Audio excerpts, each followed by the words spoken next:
টানা বৃষ্টি এবং পাহাড়ি ঢলে বানবাসী মানুষের মাঝে একটি বন্যার আশঙ্কা দেখা দিয়েছে। দর্শক, সুনামগঞ্জে বৃষ্টিপাত কম হলেও গত 24 ঘন্টায় ভারতের তেরাপুঞ্জিতে বৃষ্টিপাত হয়েছে 332 মিলিমিটার।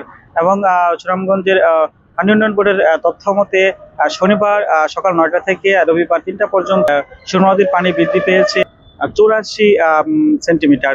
এবং সুনামগঞ্জ থেকে বিভিন্ন উপজেলার কিন্তু যোগাযোগ ব্যবস্থা প্রায় বিচ্ছিন্নর পথে। ইতিমধ্যেই তাহিরপুর, বিষম্যপুর, দিরাই, সাল্লা এগুলোর কিন্তু ইতিমধ্যেই রাস্তাঘাট প্রবাহিত হয়েছে। এবং যদি লাগাতার বৃষ্টি এভাবে থাকতে থাকে তাহলে কিন্তু অন্যান্য উপজেলা থেকেও কিন্তু বিচ্ছিন্ন হবে সদর। এবং কি পানি উন্নয়ন তথ্য মতে কিন্তু আরো 3 দিন লাগাতার এরকম আবহাওয়া থাকবে।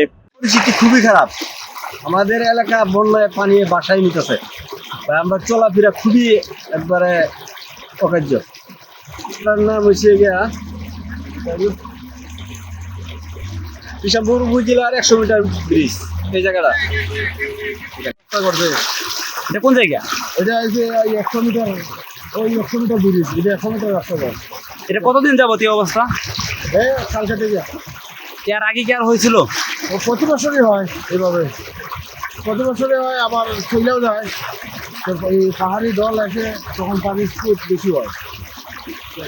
এক্সট্রিম মশার কয়েল প্ল্যান্ট ফাইবার দিয়ে তৈরি, ডেঙ্গু, চিকুনগুনিয়া বাহি সহ যে কোনো মশার বিরুদ্ধে দেয় এক্সট্রিম সুরক্ষা। আপনারা দেখছেন অল্পতেই এখানে যে অবস্থা দেখতে পাচ্ছেন, এই অবস্থার কারণে দেখেন মানুষ কিভাবে যাইতেছে। দেখেন এই অনেক পানি, গাড়িগুলো এখানে পানিতে ডুবে যায়, সবগুলাই একটার পর একটা গাড়ি পানি নিচে চলে যাচ্ছে।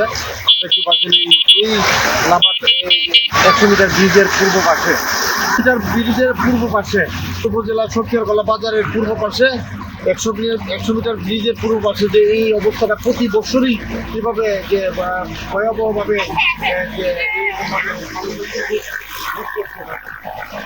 সকাল থেকে পানি কমই আছে, কম থাকার পরে এখন তো 100 মিটারও অনেক পানি হয়ে গেছে। এখন দুর্ভোগ হইলে যাত্রীদের জন্য অনেক দুর্ভোগ, বুঝছেন। মেন সমস্যা হইলে এই রাস্তাটা যদি আটটুকা উৎসাহ করে দিত সবচেয়ে ভালো হতো। সুনামগঞ্জে এবং সিলেটে এবং মেঘালয়ে আবহাওয়া অধিদপ্তর পূর্বাভাস অনুযায়ী ভারী থেকে অতি ভারী বৃষ্টিপাতের পূর্বাভাস রয়েছে। সেক্ষেত্রে এই ভারী থেকে অতি ভারী বৃষ্টিপাত আগামী 48 ঘন্টায় সংঘটিত হতে পারে।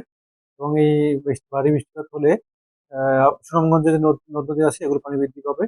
এবং গতকালকে তুলনায় আজকে প্রায় 64 সেন্টিমিটার পানি বৃদ্ধি পেয়েছে এবং বিপদসীমা থেকে প্রায় 60 সেন্টিমিটার নিচে আছে।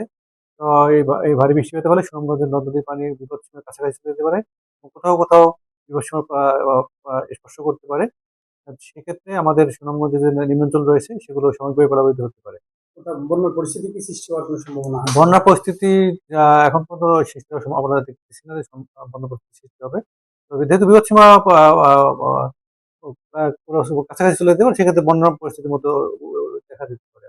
তো দর্শক, আপনাদেরকে বন্যার আপডেট জানানোর চেষ্টা করেছিলাম সুনামগঞ্জের সুরমা নদীর পাড় থেকে। আমি মামুন মুন্সি।